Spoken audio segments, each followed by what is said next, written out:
This is page number 1 और इस पे ये है पेज नंबर 1 पे फ्रैंक हर्ट्ज एक्सपेरिमेंट की अगर हम बात करें, फ्रैंक हर्ट्ज एक्सपेरिमेंट, तो ये फ्रैंक हर्ट्ज एक्सपेरिमेंट क्या बताता है? फ्रैंक हर्ट्ज एक्सपेरिमेंट ये बताता है कि जो एनर्जी लेवल्स होते हैं एटम के वो डिस्क्रीट होते हैं, मतलब लगातार नहीं होते, है ना, कुछ गैप गैप में होते। तो Franck Hertz experiment it experimentally it proved the experimentally proved the discrete discrete nature of discrete nature of energy level discrete nature of energy level of atom, मतलब खासकर हाइड्रोजन एटम, ठीक है, hydrogen atom, but मैंने पूरा atom लिखा, तो जो भी एटम्स होते हैं उनके जो एनर्जी लेवल होते हैं वो डिस्क्रीट होते हैं। डिस्क्रीट का मतलब समझ गए ना, लगातार नहीं होते, है ना, कुछ गैप गैप में होते हैं। जैसे ये एनर्जी लेवल है एक, फिर ये एनर्जी लेवल है, फिर ये एनर्जी लेवल है, फिर ये एनर्जी लेवल है, ठीक है। तो मान लो यहाँ पे ग्राउंड स्टेट पे कोई इलेक्ट्रॉन है, इसकी एनर्जी E1, इसकी एनर्जी E2, इसकी एनर्जी E3 एंड इसकी एनर्जी मान लो E4 है, and this is n equals to 1, n equals to 2, n equals to 3 and then n equals to 4, ठीक है। तो अगर मैं इसको हाइड्रोजन एटम ले लूं, ठीक है, तो it is -13.6 electron volt, it is -3.4 electron volt, it is -1.51 electron volt. और अगर मान लो यहाँ पे इलेक्ट्रॉन अपनी ग्राउंड स्टेट पर है, तो इसको अगर बेटा यहाँ पे फर्स्ट एक्साइटेड स्टेट पे भेजना है, तो जो इलेक्ट्रोमैग्नेटिक रेडिएशन है, इलेक्ट्रोमैग्नेटिक रेडिएशन, ये अगर यहाँ से आपको यहाँ तक इलेक्ट्रॉन को लेकर आना है, तो इलेक्ट्रोमैग्नेटिक रेडिएशन की जो एनर्जी चाहिए यहाँ पर, सो इलेक्ट्रोमैग्नेटिक रेडिएशन की जो एनर्जी आएगी, it is E2 minus E1 equals to SC by lambda, या फिर HF के बराबर रहेगी। तो अगर ग्राउंड स्टेट से फर्स्ट एक्साइटेड स्टेट पे भेजना है तो इतनी एनर्जी लगेगी। ये वही एनर्जी है कि अगर इलेक्ट्रॉन यहाँ पे है फर्स्ट एक्साइटेड स्टेट पे, यहां से ये ग्राउंड स्टेट पे आना चाह रहा है, तो इसी के एनर्जी लेवल के बराबर के एनर्जी डिफरेंस का ये इलेक्ट्रोमैग्नेटिक रेडिएशन क्या करेगा, एमिट करेगा, ठीक है ना। मतलब सभी रेडिएशन को एब्जॉर्ब नहीं करता, सिर्फ पर्टिकुलर एनर्जी की रेडिएशन को ही क्या करता है, एब्जॉर्ब करता है। और अगर मान लो आपको यहां से यहां पर ट्रांजिशन करना है कि भाई ग्राउंड स्टेट से इलेक्ट्रॉन कौन से स्टेट पे आए, सेकंड एक्साइटेड स्टेट पे आए, तो जो इलेक्ट्रोमैग्नेटिक रेडिएशन चाहिए यहाँ पर, electromagnetic radiation will be E3 minus E1 चाहिए, ठीक है, SC upon lambda 2 lambda 1, this is HF2 and this is HF1। और अगर यहाँ से यहाँ तक चाहिए तो इतनी एनर्जी डिफरेंस के बराबर का एनर्जी का क्या चाहिए आपको, इलेक्ट्रोमैग्नेटिक रेडिएशन चाहिए, ठीक है ना।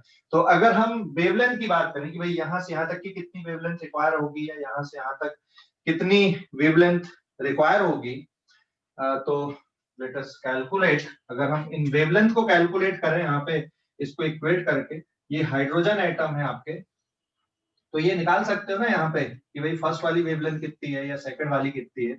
H और C का प्रोडक्ट आपको बताइए, भाई H और C का प्रोडक्ट आप 12,400 लगभग लगभग आप यूज कर सकते हो। This is electron volt angstrom. और वेवलेंथ का कैलकुलेशन बहुत आसान है, सो देयरफॉर लैम्डा 1, अगर आपको लैम्डा 1 चाहिए तो 12,400 electron volt angstrom divided by ये एनर्जी डिफरेंस, ये एनर्जी डिफरेंस कितना है यहाँ पे, this is equals to 10.2 electron volt. So it is 10.2 electron volt से इलेक्ट्रॉन वोल्ट कैंसिल, आंसर आपका एंगस्ट्रॉन में आ जाएगा। And lambda 2 12,400 electron volt angstrom, और जो एनर्जी डिफरेंस है E3 माइनस E1, ये एनर्जी डिफरेंस कितना आपका यहाँ पे, दिस इज 13.6 एंड में से ये गया तो यहाँ पे कितना बचेगा 12.01 electron volt.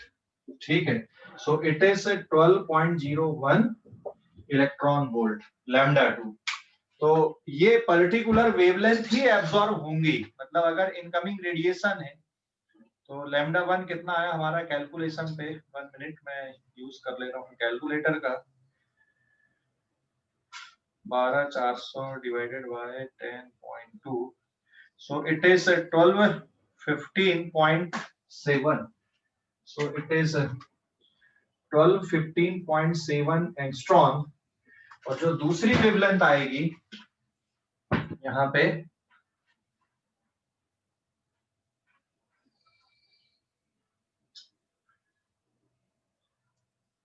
it is 12400 divided by 12.01, 12.01 आएगा ना अगला, 13.6 माइनस 1.51, 12.09, 12.09 सॉरी, इट इज 12.09। तो अगली वेवलेंथ है 1025,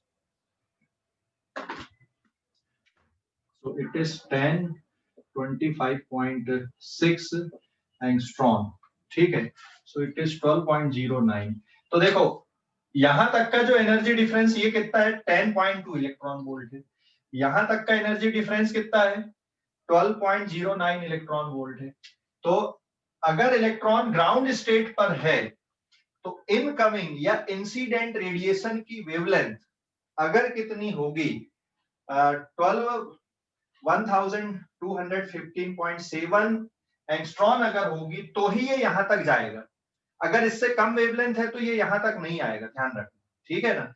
एग्जैक्ट इतनी वेवलेंथ ही चाहिए, और अगर यहां से यहां तक आपको एक्साइट कराना तो कितनी वेवलेंथ चाहिए 1025.6 एंगस्ट्रॉन की अगर वेवलेंथ होगी तो ही यहां तक जाएगा, अगर इससे कम होगी तो यहां तक नहीं आएगा, ठीक है ना। तो इस पेज का स्क्रीनशॉट लो आप लोग, अभी मैं और बता रहा हूँ, इस पेज का स्क्रीनशॉट ले लो, इस पेज का स्क्रीनशॉट लो, ले लिए स्क्रीनशॉट, ले लिए क्या, हेलो स्क्रीनशॉट ले लिए क्या बेटा? हाँ सर। सर वो 12.09 है ना? हाँ 12.09 है ये। तो फिर आपने लैम्डा 2 इज इक्वल्स टू 12.400 और वो 12.09 था। हाँ ठीक है, यस सर। डिफरेंस 12.09 आएगा, ठीक है। ले लो अभी स्क्रीनशॉट लो इसका। ये दो वेवलेंथ ध्यान रखना, अभी मैं यहाँ पे वो बता रहा हूँ एक्सपेरिमेंट, मतलब हो गया सर, हो गया, ठीक है। देखो जो एक्सपेरिमेंट उनने किए थे ना, फ्रैंक हर्ट्ज ने ये एक्सपेरिमेंट किया था कि यहाँ पे मान लो हाइड्रोजन गैस है, ये यहाँ पे उनने कौन सी गैस भर दी है नाउ, हाइड्रोजन गैस भर दी, एटॉमिक गैस, और यहाँ पर इनने इलेक्ट्रोमैग्नेटिक रेडिएशन डाले इस पे, और इस इलेक्ट्रोमैग्नेटिक रेडिएशन में जो वेवलेंथ लिए इनने, suppose hydrogen atom in ground state, it is not in excited state, इनने जो रेडिएशन लिए यहाँ पे it is less than 1230 angstrom and greater than 1200 angstrom. ठीक है, देखो 1000 एंगस्ट्रॉन से 1230 एंगस्ट्रॉन तक की इलेक्ट्रोमैग्नेटिक रेडिएशन इससे पार करवाए। और अब इन क्या देखे इनने भाई, यहाँ पे इनने ऑब्जर्व क्या किए कि जब ये इलेक्ट्रोमैग्नेटिक रेडिएशन, मतलब इतनी रेंज की इलेक्ट्रोमैग्नेटिक रेडिएशन यहां से पार करवाए, तो यहाँ पर ये सभी रेडिएशन आ गई, यहाँ पे सभी रेडिएशन आई, मतलब ये पूरा आया, लेकिन इसमें दो वेवलेंथ मिसिंग थी। कौन सी दो वेवलेंथ मिसिंग थी? ये दो वेवलेंथ यहाँ पे मिसिंग थी, और बाकी पूरी की पूरी रेडिएशन यहाँ से बाहर आ गई। तो यहाँ पे जो इलेक्ट्रोमैग्नेटिक रेडिएशन है, this is incident and this is transmitted EMR। Transmitted EMR में इनने क्या ऑब्जर्व किया, all wavelength all wavelength of lambda less than equals to 1230 angstrom and greater than 1000 angstrom। ठीक है, यहाँ की ये सभी वेवलेंथ आई, लेकिन दो मिस हो गई, यहाँ पे दो छूट गई इस पे, ऑल वेवलेंथ, बट एक्सेप्ट ये दो वेवलेंथ यहाँ पे नहीं मिली, वो कैसी हो गई, एब्जॉर्ब हो गई। ठीक है, ये दो वेवलेंथ एक्सेप्ट एक वेवलेंथ लैम्डा 1 1215.7 एंगस्ट्रॉम और दूसरी लैम्डा 2 इक्वल्स टू 1025.6 एंगस्ट्रॉम। ये दो वेवलेंथ बेटा यहाँ पर मिस हुई, बाकी सारी रेडिएशन आ गई। 1000 से 1230 तक के आपने रेडिएशन यहाँ पे डाले हाइड्रोजन गैस पे, सभी रेडिएशन मिली, ये दो वेवलेंथ मिस हुई यहाँ पे।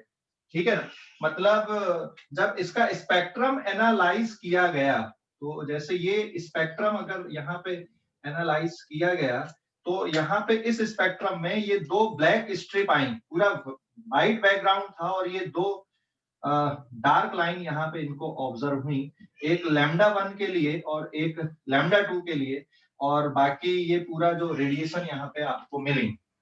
तो भाई ये पर्टिकुलर दो ही क्यों एब्जॉर्ब हुई, तो इसका डिस्कशन अपन ने पहले ही कर लिया कि भाई ग्राउंड स्टेट से फर्स्ट एक्साइटेड स्टेट पे जाना है, तो सिर्फ उतनी वेवलेंथ का ही फोटोन चाहिए। हाइड्रोजन एटम के इलेक्ट्रॉन को ग्राउंड स्टेट से फर्स्ट एक्साइटेड स्टेट तक ले जाने के लिए यही वेवलेंथ चाहिए। तो ये जो वेवलेंथ है ये कहां से कहां पर के लिए है, E1 से E2 तक ले जाने के लिए ये वेवलेंथ चाहिए, E1 से E2 तक, समझ गए ना। और ये वेवलेंथ कहां से कहां तक के लिए चाहिए, E1 से लेकर E3 तक ले जाने के लिए चाहिए। और जो बीच की वेवलेंथ है वो मिस नहीं होती, क्योंकि उनका जो फोटोन है वो एटम के इलेक्ट्रॉन के साथ इंटरैक्ट नहीं करता, सिर्फ वही फोटोन इंटरैक्ट करेगा जिसकी एनर्जी इस एनर्जी डिफरेंस को मैच करेगी। तो ये जस्टिफाई करा, ये किसने किया था, फ्रैंक हर्ट्ज ने ये एक्सपेरिमेंट किया था। ठीक है, तो ये एक्सपेरिमेंटल वेरिफिकेशन हुआ एक प्रकार से कि हाँ एटम्स के अंदर जो इलेक्ट्रॉन्स होते हैं उनका एनर्जी लेवल कैसा होता है, एनर्जी लेवल डिस्क्रीट होता है। अभी समझ गए, ग्राउंड स्टेट और फर्स्ट एक्साइटेड स्टेट की एनर्जी लेवल और ग्राउंड स्टेट और सेकेंड एक्साइटेड स्टेट के एनर्जी लेवल को मैच करने वाली जो रेडिएशन थी वो ऑब्जर्व नहीं हुई, क्योंकि उन एनर्जी के फोटॉन्स को किसने एब्जॉर्व किया, इलेक्ट्रॉन ने एब्जॉर्व किया और फर्स्ट एक्साइटेड स्टेट में and then second excited state पे गया। ठीक है, समझ गए कि नहीं। तो सर, ये हाँ बोलो, अब क्वेश्चन पूछो। सर ये फिनोमेना हाइड्रोजन स्पेक्ट्रम से प्रूफ होता है ना। नहीं, ये तो सभी एटम शो करेंगे ना, आप इलेक्ट्रोमैग्नेटिक रेडिएशन डालोगे, लेकिन उस टाइम पे हाइड्रोजन एटम पे ये सब एक्सपेरिमेंट किए गए थे। ठीक है, अधिकतर अभी जो अपन पढ़ रहे हैं, अब तो जो एक्सपेरिमेंट है वो बहुत सारे एटम्स के लिए किए गए हैं, हाँ, लेकिन हम जो पढ़ रहे हैं ना ये बहुत इनिशियल स्टेज की जो साइंस जब डेवलप हो रही थी, मॉडर्न फिजिक्स जब डेवलप हो रही थी, हम उसकी बात कर रहे हैं यहाँ पे। ठीक है, हेलो योजित। हाँ सर। अभी तो रिसेंटली आप बहुत एक्सपेरिमेंट हो रहे हैं इन सब पे, अभी ये तो हम बहुत पुराना, मतलब जब साइंस मॉडर्न फिजिक्स डेवलप हो रही थी तब की बात है ये, तो वो हाइड्रोजन एटम पे ही बहुत एक्सपेरिमेंट हुए थे उस टाइम पे। ठीक है, समझ गया, हेलो। हाँ सर, समझ गया।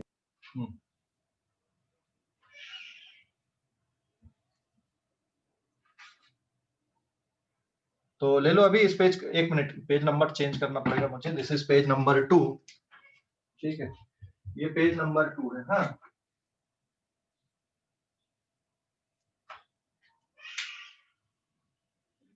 ले लिया, अभी स्क्रीनशॉट ले इस पेज का, ले लिया। Yes sir.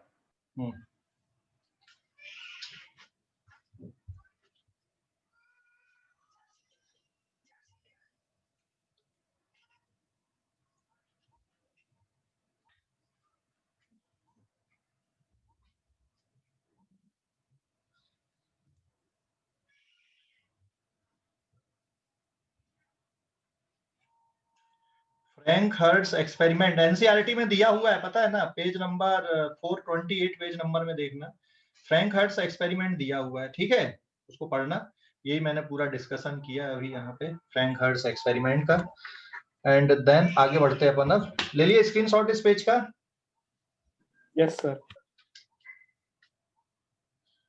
अब जो डी ब्रॉगली एक्सप्लेनेशन है फोर्स सेकंड पोस्टुलेट का, देखो उनने किस तरह से एक्सप्लेन किया डी ब्रॉगली ने। उस पे आते हैं अपन अभी पेज नंबर 3 पे।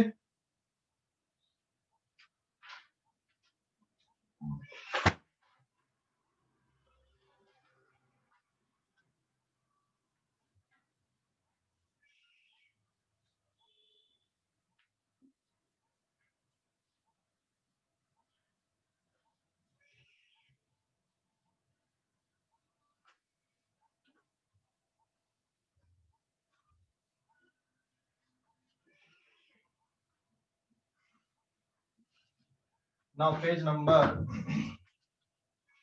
3, de Broglie explanation.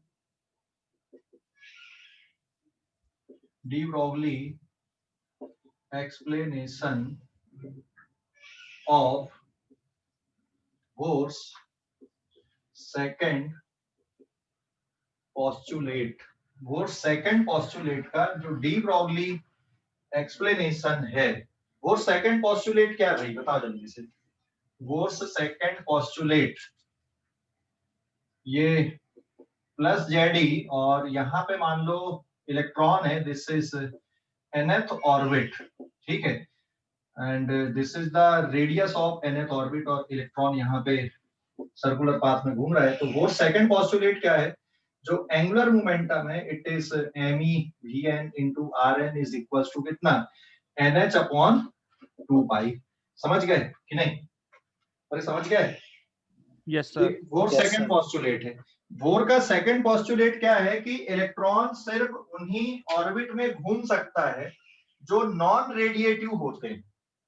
तो डी ब्रॉगली ने क्या बताया, यहाँ पे उन्होंने दिमाग लगाया, मान लो मैं यहाँ पे n इक्वल्स टू सपोज मैंने 4 ले लिया, ठीक है, n की वैल्यू 4 लिया, then according to de Broglie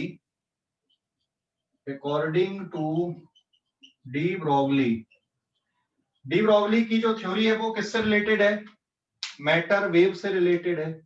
electron क्या है, मैटर है, पार्टिकल है, इलेक्ट्रॉन मूव हो रहा है, इसका मतलब इससे वेवलेंथ एसोसिएटेड है, ठीक है। अब ये नॉन रेडिएटिव ऑर्बिट है, this is non radiative orbit, non radiative orbit मतलब यहां पर डी ब्रॉगली के according to de Broglie electron form the standing wave. Electron क्या बना रहा है यहाँ पे, स्टैंडिंग वेव बना रहा है। स्टैंडिंग वेव कैसे बना रहा है, यहाँ पे ये देखो, ये n इक्वल्स टू 4 के करस्पॉन्डिंग यहाँ पे इस तरह की ये स्टैंडिंग वेव बना रहा है, जो अपन ने वेव मोशन में पढ़े ना, ये ऐसे स्टैंडिंग वेव यहाँ पे ये बना रहा है ऐसा, ठीक है। स्टैंडिंग वेव अगर बनती है तो फिर स्टैंडिंग वेव क्या नहीं करती, एनर्जी का ट्रांसपोर्ट नहीं करती हैं, ठीक है। अगर स्टैंडिंग वेव बनती हैं तो स्टैंडिंग वेव एनर्जी का ट्रांसपोर्ट नहीं करती हैं, ठीक है। Standing wave does not transport energy, so electron form the standing wave in orbit and therefore they does not transport energy, इसलिए ये ऑर्बिट कैसे हैं, स्टेबल ऑर्बिट है। तो अब डी ब्रॉगली ने अपनी इस थ्योरी के अकॉर्डिंग इसको एक्सप्लेन किया कि ये इक्वेशन कैसे आई। तो स्टैंडिंग वेव की कॉन्सेप्ट पे वापस आओ। स्ट्रिंग की जो लेंथ होती है, जैसे मान लो स्टैंडिंग वेव बन रही है यहाँ कहीं पे, जैसे 4 सेगमेंट में अगर ये वेव बन रही है ना, तो जो लेंथ ऑफ स्ट्रिंग है इट इज इक्वल्स टू, क्या लिखते हैं आप, लेंथ ऑफ स्ट्रिंग यहाँ पे क्या लिखोगे, it is 4 times lambda by 2 लिखोगे, हाँ या ना? अरे समझ गए कि नहीं? 4 आधी आधी वेव है ना, तो 4 टाइम्स लैम्डा बाई 2 लिखोगे ना। तो डी ब्रॉगली ने भी इनने यहाँ पे n इक्वल्स टू 4 के लिए जो एज्यूम्पशन लिया कि यहाँ पर कितनी वेव बन रही है ऐसी, यहाँ पे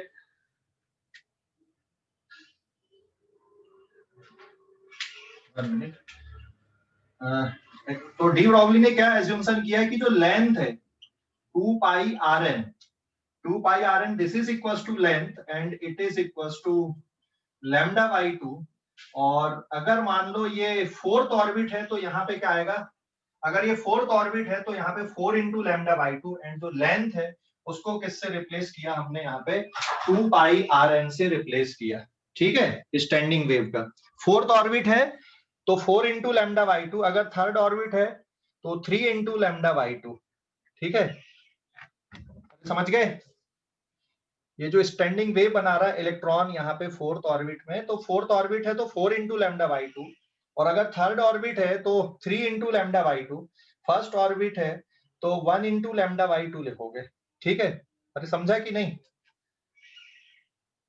हेलो हेलो, समझ गए इसको? Yes sir. सर हाँ बोलो। सर, वो जो इलेक्ट्रॉन है वो वेव की शेप में ट्रेवल करता है क्या न्यूक्लियस के आजू बाजू? अब डी ब्रॉगली के अकॉर्डिंग, डी ब्रॉगली ने ऐसा सोचा ना कि जो इलेक्ट्रॉन है वो वेव के फॉर्म पे ट्रेवल कर रहा है, क्योंकि इलेक्ट्रॉन क्या है, पार्टिकल है, और पार्टिकल अगर मूव कर रहा है तो अपन ने डी ब्रॉगली थ्योरी में क्या पढ़ा, डी ब्रॉगली हाइपोथेसिस क्या है कि वेव नेचर ऑफ पार्टिकल ना, और एक्सपेरिमेंटली वेरीफाई भी हुआ, तो उनने इस तरह से सोचा डी ब्रॉगली ने। समझा कि नहीं? हाँ सर। 1 मिनट, यहाँ पे स्टैंडिंग वेव पूरा कंप्लीट स्टैंडिंग वेव बनेगी यहाँ पे ऐसा, मतलब अगर फोर्थ ऑर्बिट है तो यहाँ पे 4 वेवलेंथ बन रही है ऐसे, अगर ये फोर्थ ऑर्बिट है तो 4 स्टैंडिंग वेव बन रही है यहाँ पे, ये ऐसा डी ब्रॉगली ने सोचा है ऐसा।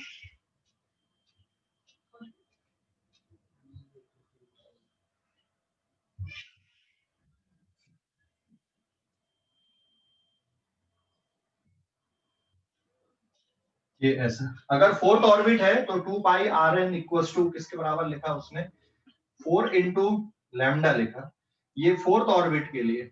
और अगर nth ऑर्बिट की बात कर रहे हैं तो 2 pi R N is equals to किसके बराबर लिखा उन्होंने, n लैम्डा के बराबर लिखा इस इक्वेशन को। ठीक है, so now it is given as equation number 2।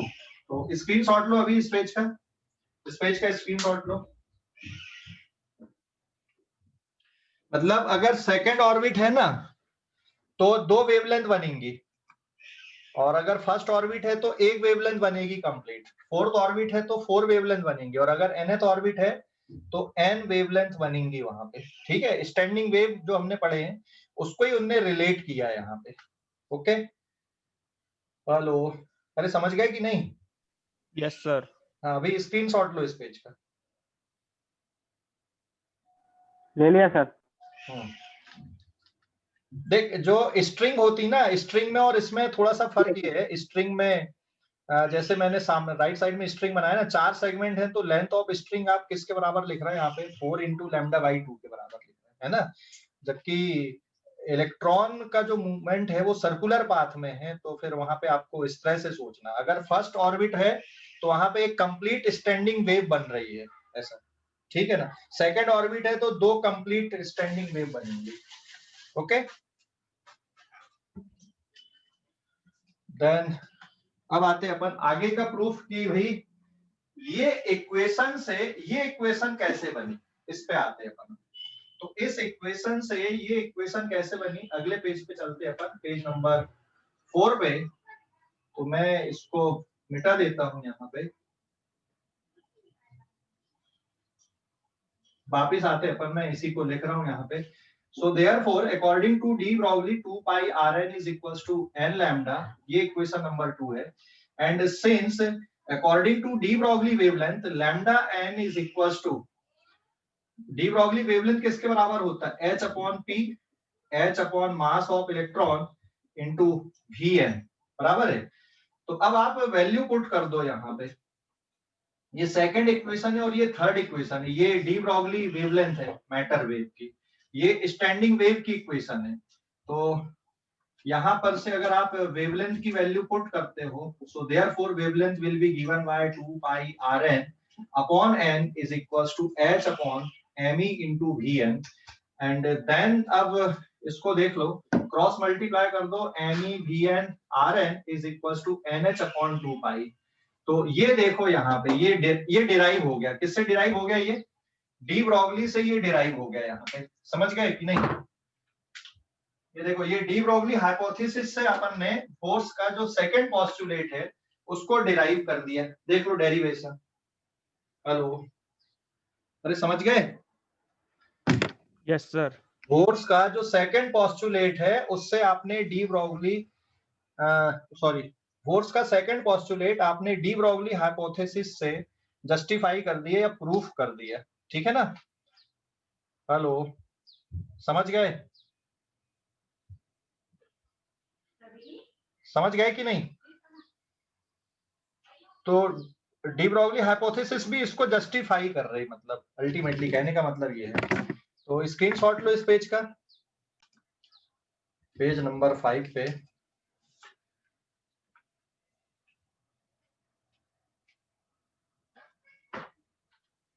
X ray के बारे में बता दूं थोड़ा सा ब्रीफ में, इंट्रोडक्शन एक्सरे के बारे पे।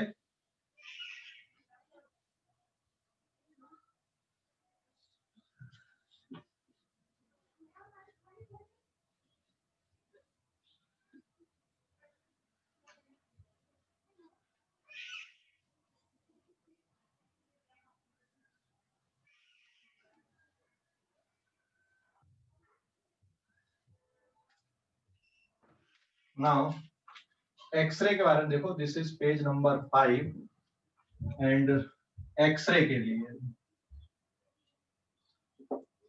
एक्सरे, ठीक है।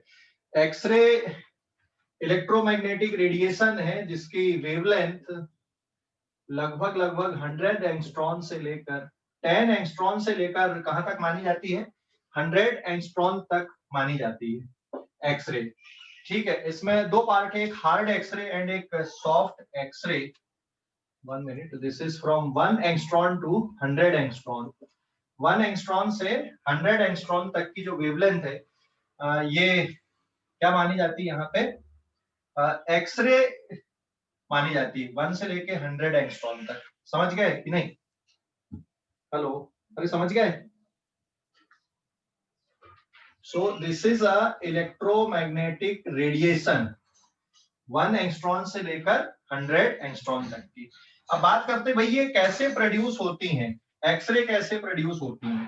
तो एक्सरे में दो पार्ट होते हैं, एक होता है कंटिन्यूअस एक्सरे और एक होता है कैरेक्टरिस्टिक एक्सरे।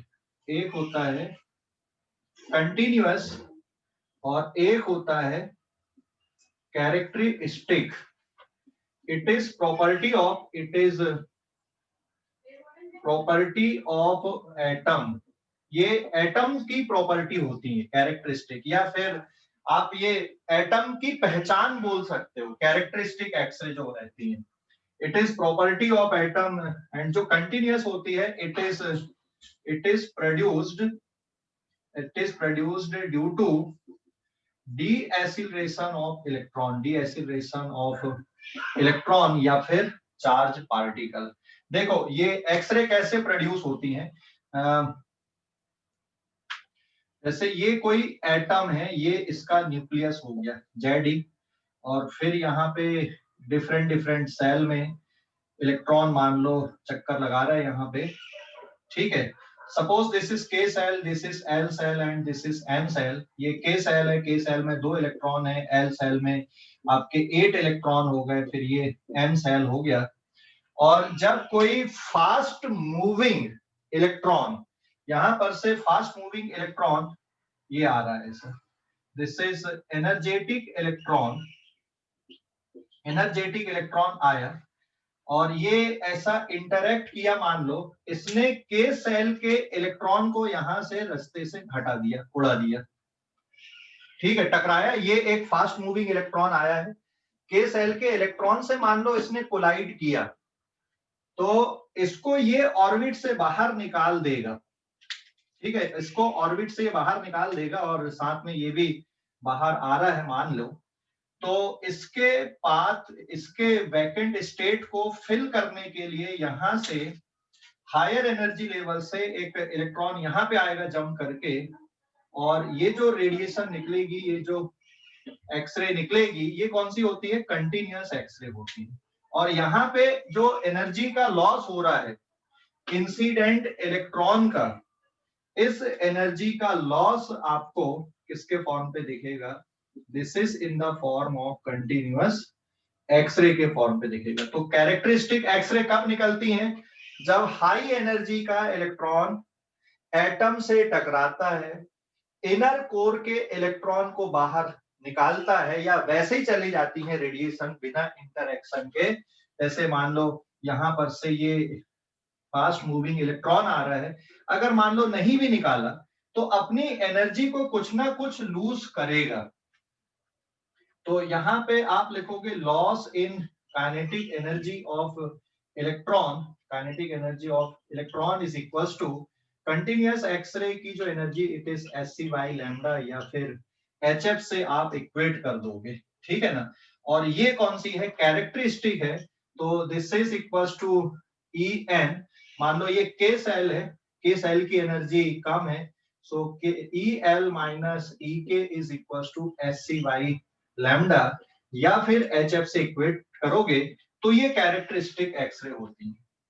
मतलब ये है कि जब फास्ट मूविंग इलेक्ट्रॉन किसी एटम में आता है, स्ट्राइक करता है या इंसिडेंट होता है, बाहर का इलेक्ट्रॉन है, क्या कर सकता है ये इलेक्ट्रॉन? क्या हो सकता पॉसिबिलिटी कि ये इलेक्ट्रॉन यहां से बिना इंटरएक्शन के बाहर निकल जाए, लेकिन इस प्रोसेस में इसकी कुछ ना कुछ एनर्जी का लॉस होगा। क्यों होगा भाई? इलेक्ट्रॉन पे नेगेटिव चार्ज है, और ये जो बाहर घूम रहे इलेक्ट्रॉन एटम के, उनमें भी नेगेटिव चार्ज है, तो कुछ ना कुछ फोर्स का इंटरएक्शन होगा ना। तो there is some deceleration of electron. तो एनर्जी का एक इस तरह से कुछ ना कुछ लॉस हुआ। एक तरीका ये है कि ये फास्ट मूविंग इलेक्ट्रॉन आए, इनर कोर के इलेक्ट्रॉन को बाहर ले जाए, अपने साथ में कोलाइड हो जाए, कोलिजन हो, और इसको भी बाहर निकाल दे। तो यहां पर के स्पेस को फिल करने के लिए हायर एनर्जी लेवल से इलेक्ट्रॉन जंप करके आएगा, तो एनर्जी डिफरेंस के बराबर की रेडिएशन निकलेगी। तो ये जो एनर्जी लेवल के डिफरेंस के बराबर की जो एनर्जी रेडिएशन निकल रही है, ये कहलाती कैरेक्टरिस्टिक एक्सरे। और यहाँ पे फास्ट मूविंग इलेक्ट्रॉन की जो काइनेटिक एनर्जी में लॉस हो रहा है, वो लॉस यहाँ पे आपको रेडिएशन के फॉर्म पे मिलेगा। और ये जो एक्सरे होती है, इसको क्या बोलते हैं हम? कंटिन्यूअस एक्सरे बोलते हैं। समझ गए कि नहीं? अरे समझ गए ये? नहीं? हेलो, समझ गए इसको? Yes sir. तो ये दो पार्ट है। ये कैरेक्टरिस्टिक है। कैरेक्टरिस्टिक मतलब ये एटम की पहचान होती है। तुमने देखा होगा रेलवे स्टेशन में, है ना, रेलवे स्टेशन में अगर आप गए होगे, आपके बैग को वो उसमें डाल देते ना एक्सरे मशीन पे, फिर आप गए अदर साइड पे और फिर अपना बैग कैरी किया और चले गए। तो एक्सरे मशीन से क्या टेस्ट करते हैं वहां पे? कुछ टेस्ट करते हैं कि भाई आपके बैग में एक्सप्लोसिव सामान तो नहीं है, ये टेस्ट करते हैं ना वो। समझ गए?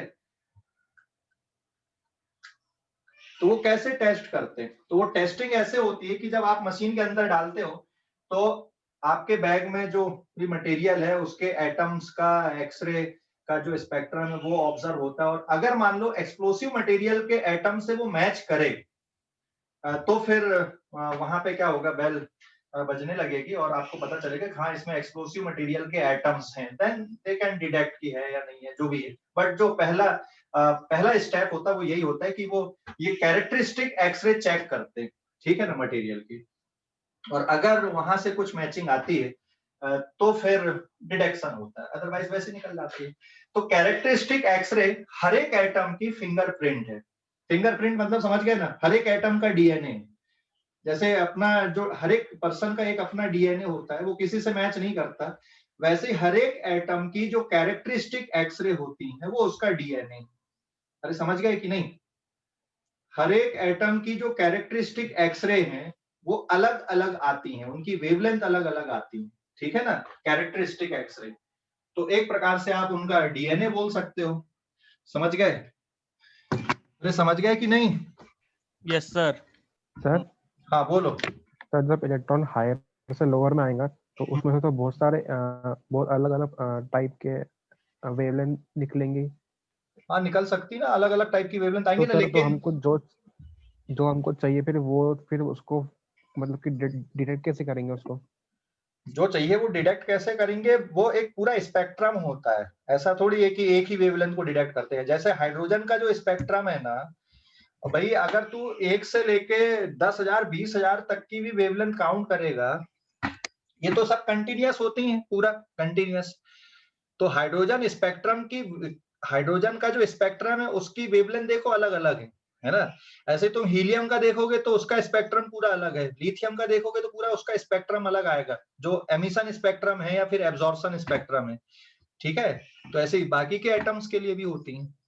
तो जो स्पेक्ट्रम होते, एटॉमिक स्पेक्ट्रा, वो पूरी फिजिक्स है, ये पूरी स्पेक्ट्रम फिजिक्स या स्पेक्ट्रोस्कोपी जिसको बोलते हैं, तो उसमें ये पूरी स्टडी होती है, हर एक एटम के स्पेक्ट्रम का एनालिसिस करते हैं, और ये सभी एटम के लिए अलग अलग होता है, ध्यान रखना ये, ठीक है। ऐसा नहीं है कि एक जैसा होता सभी एटम का, समझ गए? हाँ सर। जैसे डीएनए सभी पर्सन के अलग अलग होते हैं ना, तो वैसे ये भी एटम का जो स्पेक्ट्रम होता है सभी एटम का अलग अलग होता है। भले ही अलग अलग वेवलेंथ आए, बहुत सारी यहाँ है, लेकिन जो ओवरऑल स्पेक्ट्रम होता है वो तो सबके लिए अलग अलग होता है ना, ठीक है। समझ गया अभी योजित? हाँ सर। हाँ सर। हाँ ओके। तो एक्सरे दो पार्ट है एक्सरे में। This is the electromagnetic radiation जिसकी वेवलेंथ 1 एंगस्ट्रॉन से 100 एंगस्ट्रॉन तक है। दो पार्ट है, कंटिन्यूअस एंड कैरेक्टरिस्टिक। कैरेक्टरिस्टिक ये किसकी प्रॉपर्टी होती है? एटम की। कंटिन्यूअस कैसे प्रोड्यूस होती हैं? जब हाई एनर्जी का इलेक्ट्रॉन एटम में कोलाइड होता है ना, तो वो कुछ अपनी काइनेटिक एनर्जी को लूज करे या लॉस करे, तो जो लॉस होता है काइनेटिक एनर्जी में, वहां जो रेडिएशन निकलेंगी दैट इज कंटिन्यूअस एक्सरे होती है, ठीक है। तो जब इनर कोर का इलेक्ट्रॉन भी बाहर निकल जाता है और फिर उसकी जगह को भरने के लिए हायर एनर्जी लेवल से इलेक्ट्रॉन आते हैं, तो जो एक्सरे निकलेंगी वो कौन सी होती है? फिर कैरेक्टरिस्टिक एक्सरे होती है, ठीक है। तो आगे बढ़ते हैं अपन। इस पेज का स्क्रीनशॉट लो आप लोग। ले लिया सर। ले लिया?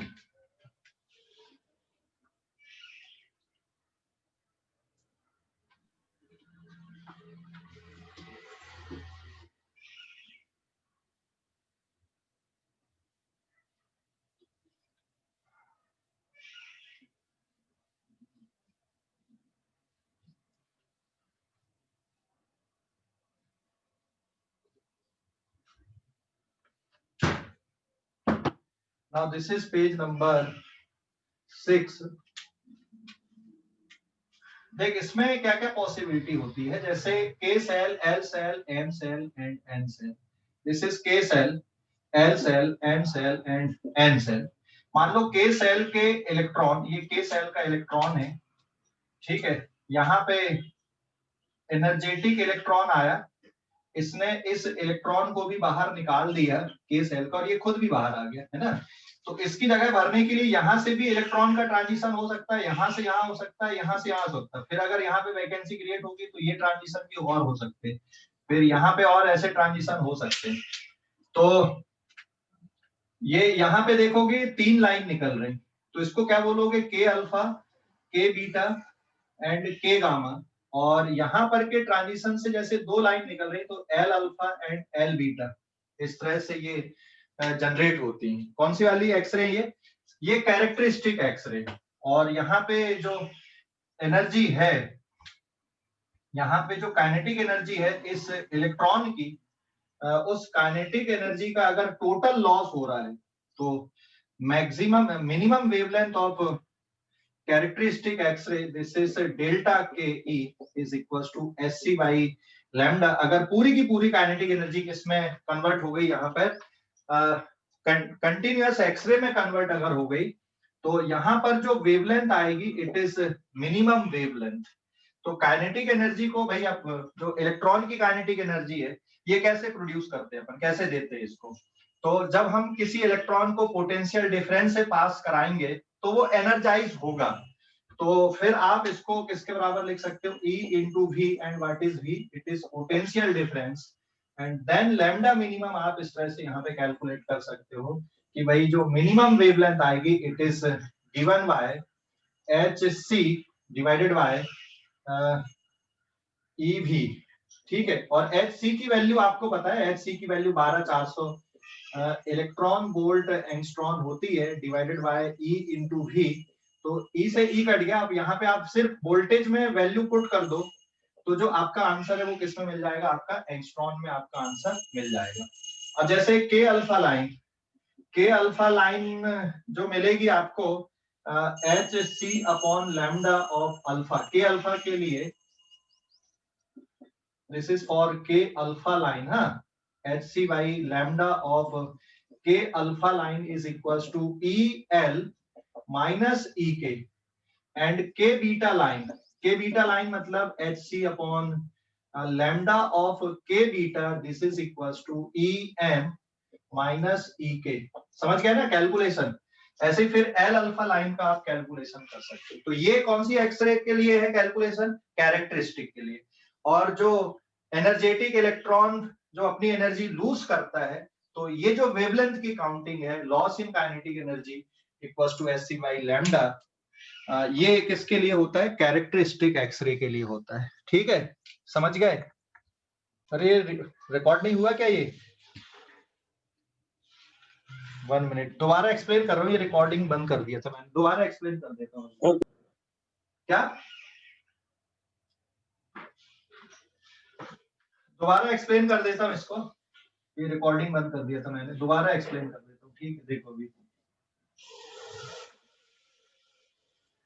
दिस इज पेज नंबर 6, फिर से देख लो इसको दोबारा रिकॉर्डिंग। जैसे ये आपका हो गया एटम प्लस जेडी, न्यूक्लियस हो गया, और फिर ये हो गया आपका के सेल, फिर ये हो गया आपका एल सेल, फिर ये हो गया आपका एन सेल, है ना? ये ऐसा, this is K shell, this is L shell and N shell, और यहाँ पर इलेक्ट्रॉन। तो क्या केस हो रहा है, यहाँ पर से ये इस तरह से आ रहा है, ये इस तरह से आया, इससे टकराया ये इलेक्ट्रॉन, और इसको तो बाहर निकाल ही दिया और साथ में खुद भी बाहर आ गया। तो अब इसकी जगह को भरने के लिए यहाँ पर से ट्रांजिशन होगा या यहाँ पर से ट्रांजिशन होगा। तो ये जो रेडिएशन निकलेगी, it is for K alpha and it is for K beta, ठीक है ना? एंड मतलब ये जो ट्रांजिशन है, this is K shell, L shell and M shell, इसके corresponding energy E K, E L and E M, ये इनके करस्पॉन्डिंग एनर्जी है। तो अगर ये ट्रांजिशन हो रहा है यहाँ से यहाँ तक का, तो ये कौन सी लाइन आएगी? के अल्फा लाइन के लिए। ये कौन सी लाइन के लिए है? के बीटा लाइन के लिए। ऐसे ही फिर यहाँ पर का अगर ट्रांजिशन हो रहा है तो it is for L alpha line, ठीक है ना? तो ये कैरेक्टरिस्टिक एक्सरे के लिए। तो कैरेक्टरिस्टिक एक्सरे के लिए मैं किसी एक को कैलकुलेट कर देता हूँ। Suppose for K alpha line, so it is hc upon lambda of k alpha line will be given by el minus ek। ये इस तरह से k alpha line होगी कैरेक्टरिस्टिक। तो कैरेक्टरिस्टिक क्यों कह रहे हैं हम? क्योंकि हर एक एटम के जो एनर्जी लेवल होते हैं ना बेटा, वो अलग अलग होते हैं। तो ये जो एनर्जी डिफरेंस है हर एक एटम के लिए अलग अलग होते हैं, कभी भी मैच नहीं करते ये। इसलिए हम बोल रहे हैं कि भाई ये इनका डीएनए, ये इनकी फिंगरप्रिंटिंग है, ठीक है? एंड दूसरा, यहाँ पर जो रेडिएशन निकल रही है due to loss in kinetic energy of moving electron, इसके कारण डेल्टा के ई, इसको आप एच सी बाई लैम्डा से इक्वेट कर दो। तो ये इससे क्या पता चलेगा आपको? कंटिन्यूअस एक्सरे के बारे में पता चलेगा। और अगर टोटल लॉस आप लिख रहे हो यहाँ पे काइनेटिक एनर्जी का, तो अगर आपने पूरा टोटल लॉस लिख दिया, that is equals to EV, so hc upon lambda minimum, या जो कट ऑफ वेवलेंथ है वो यहाँ से आप कैलकुलेट कर सकते हो, है ना? इसमें ऑलरेडी मैंने पहले बताया हुआ है कि भाई आप hc की वैल्यू कितना यूज कर लो। h and c is 12400 electron volt angstrom. ये फिगर इतना इंपॉर्टेंट है मॉडर्न फिजिक्स में, ध्यान रखो, बहुत सारे क्वेश्चन आपके ये फटाफट सॉल्व करके देता है, ठीक है ना? तो इसको याद रखना। तो कंटिन्यूअस एक्सरे के जो कैलकुलेशन है वेवलेंथ के, वो आप इस तरह से करोगे, ठीक है? समझ गए या नहीं? हेलो, अरे समझ गए या नहीं? समझ गए अभी? हो गया सर। अब जो एक्सरे का प्रोडक्शन है वो कैसे होता है, मैं उसका थोड़ा सा बेसिक डिस्कशन कर दूं। Production of x ray,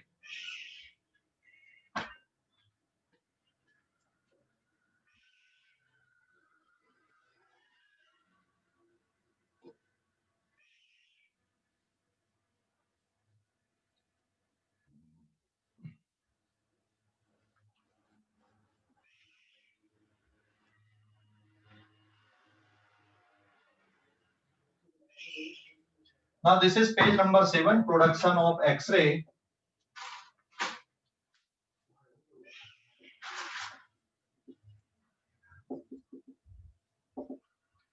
production of X-ray ये कहां से होता है, ये this is from Coolidge tube बोलते हैं इसको, ठीक है। और जो कूलिज ट्यूब होती है, यहाँ पे एक हैवी टारगेट मेटल यहाँ पे हम रख देते हैं, ठीक है ना। और ये जो पूरा सिस्टम है ये वैक्यूम चैम्बर के अंदर रखते हैं एंड ठीक है, एक इसको पूरे को वैक्यूम चैम्बर के अंदर रखते हैं। और यहाँ पे फिलामेंट होता है जिसको हम फास्ट मूविंग इलेक्ट्रॉन बोल सकते हैं। और नाउ यहाँ पे एक्सीलरेटिंग पोटेंशियल लगी होती है and this is the electron gun.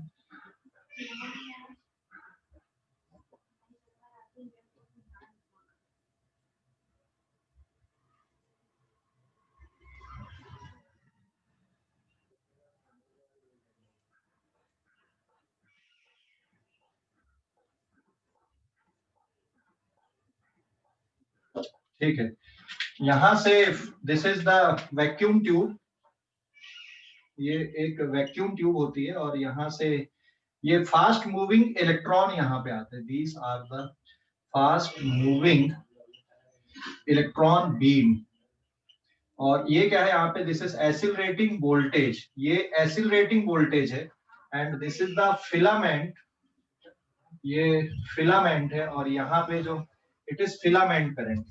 तो जब फास्ट मूविंग इलेक्ट्रॉन को target metal, this is heavy metal, this is heavy metal, इसमें स्ट्राइक कराते हैं तो यहां से क्या निकलती हैं, एक्सरे निकलती हैं। और इस एक्सरे पे दोनों पार्ट होते हैं। एक कौन सा वाला पार्ट होता है, कैरेक्टरिस्टिक वाला भी होता है और कंटिन्यूअस वाला भी होता है। तो यहाँ पे दोनों पार्ट होते हैं।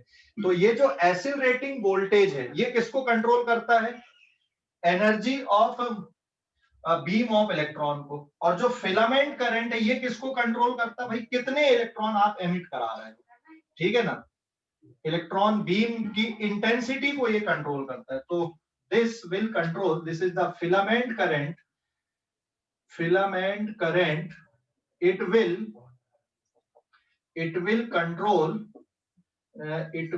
control intensity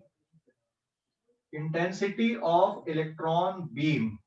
और जो एक्सीलरेटिंग वोल्टेज है ये किसको कंट्रोल करता है, it will control the energy of electron beam। Electron beam की एनर्जी को ये कंट्रोल करता है। तो कट ऑफ वेवलेंथ बेसिकली इससे रिलेट होती है। मतलब जो लैम्डा मिनिमम है आपका, दिस इज hc/ev, ये यहां से कंट्रोल होगा and this is v is accelerating voltage, this is accelerating voltage, इससे कंट्रोल होगा।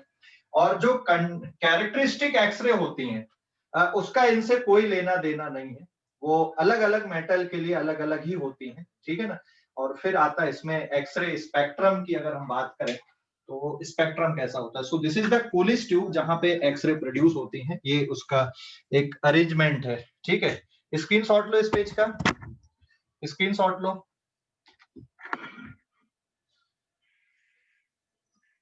स्क्रीनशॉट लो बेटा, ले लिए? यस सर, ले लिया। हाँ, तो जो एक्सरे स्पेक्ट्रम है, देखो इसमें एक एक्सीलरेटिंग वोल्टेज है जो इलेक्ट्रॉन बीम की एनर्जी को कंट्रोल करेगा। मतलब जो लैम्डा मिनिमम है वो एक्सीलरेटिंग वोल्टेज से कंट्रोल होगी। और फिलामेंट करंट ये control the intensity of electron beam. तो ultimately intensity of electron beam मतलब इंटेंसिटी ऑफ एक्सरे को ये कंट्रोल करता है। तो अगर ये फिलामेंट करंट कम करोगे तो यहाँ जो एक्सरे प्रोड्यूस होंगी उसकी इंटेंसिटी कम होगी। अगर इसको ज्यादा करोगे तो यहाँ ज्यादा इंटेंसिटी आएगी, इसको बढ़ाओगे तो इस एक्सरे की एनर्जी बढ़ेगी, मतलब वेवलेंथ कम होगी। ठीक है ना। तो ये मैंने मोटा मोटा बता दिया आपको कि अगर ये वोल्टेज बढ़ाओगे एक्सीलरेटिंग वोल्टेज तो एक्सरे की एनर्जी बढ़ेगी, मतलब वेवलेंथ कम होगी। फिलामेंट करंट बढ़ाओगे तो ज्यादा इंटेंसिटी की एक्सरे प्रोड्यूस होंगी। ठीक है ना। कैरेक्टरिस्टिक एक्सरे इससे कंट्रोल नहीं होती है। तो characteristic X-ray are independent of filament current and accelerating voltage.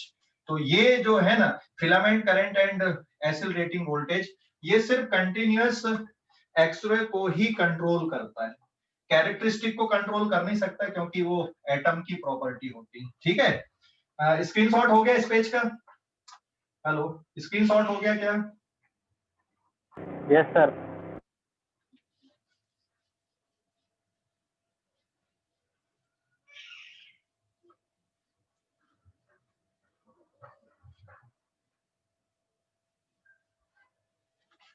And now page number 8, X-ray spectrum of atom. Now this is page number 8, X-ray spectrum. तो जब किसी एटम का एक्सरे का स्पेक्ट्रम ऑब्जर्व किया जाता है तो वो इस तरह का मिलता है। तो जो एक्सरे प्रोड्यूस होती है, एक्सरे की वेवलेंथ 0 से लेकर बेटा इंफिनिटी तक होती है, मतलब 0 नहीं आएगी बट 0 से इंफिनिटी तक समथिंग। तो ये जो स्पेक्ट्रम मिलेगा आपको, देयर इज अ इंटेंसिटी, मतलब वाट पर मीटर स्क्वायर में आप ले लो और इधर पे आप वेवलेंथ ले लो। तो ये जो स्पेक्ट्रम है ये कुछ ऐसा मिलेगा and there are certain peaks. यहाँ पे ये कुछ पीक्स मिलती हैं। ठीक है, ये ऐसी कुछ पीक्स यहाँ पे आएंगी, जैसे के अल्फा लाइन है ये। ठीक है, ये सपोज के बीटा लाइन है, कुछ पीक्स ऐसी मिलेंगी। ये एल अल्फा लाइन है और दिस इज एल बीटा। तो ये जो पीक है ना, ये एक के अल्फा और एक के बीटा के लिए, तो ये कंटिन्यूअस स्पेक्ट्रम होता है और उसमें कुछ पीक्स ऐसी मिलती हैं। तो इंटेंसिटी वर्सेस वेवलेंथ का ग्राफ है ये। This is for K alpha, this is for K beta, L alpha and this is for L beta. तो जो पीक है के अल्फा की ज्यादा बड़ी है, के बीटा की छोटी, एल अल्फा की ज्यादा बड़ी, एल बीटा की छोटी है। उसका सीधा सीधा रीजन है कि के सेल से अगर इलेक्ट्रॉन निकला तो किसकी पॉसिबिलिटी ज्यादा होती है?